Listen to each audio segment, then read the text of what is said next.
আপনি যদি বলেন আমাদের নির্যাতনের কথা যদি আমাকে বলেন, মানে র্যাপের নির্যাতন, এটা আমি নিজে শিকার।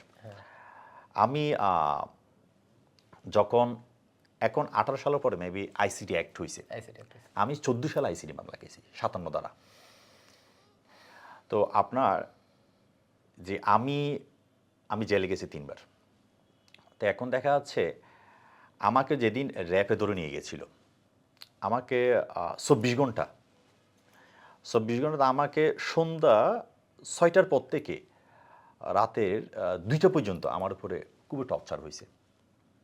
আমাকে 24 ঘন্টা পর যখন ওপেন করছে, জেলে নিয়ে গেছে, আমার হাত পাগুলো ফুলে মানে আপনার মানে মানে এগুলো ফুলে গেছে। এটা হচ্ছে আমার ইলেকট্রিক শর্টের দাগ। এগুলো ইলেকট্রিক শর্টের দাগ। আমার অনেকগুলো দাগ আছে এরকম, মানে যেগুলো শর্ট দিয়েছিল আর কি। কিন্তু এখন এতগুলো নির্যাতন আপনি কারে বলবেন?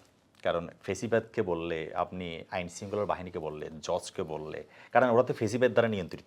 মানে ওদের সামনে একটা কথা বলবেন, আপনি যেটাই বলেন ওইটাকে নেগেটিভভাবে পছন্দ। আপনি একটা পজিটিভ বলছেন, পজিটিভ নেগেটিভ করার দায়িত্ব ওদের। তো এখন দেখা যাচ্ছে এই কাঠামোতে একদিনে চেঞ্জ করা সম্ভব না। যারা শিকার না হয়েছে তাহলে এখন তো নির্যাতনের শিকার না হলে বুঝতে পারবেন না কি পরিমাণ নির্যাতন হয়, কোন স্টাইলে মারে। মানে আপনার ওদের মারার স্টাইলটা সম্পূর্ণ ভিন্ন।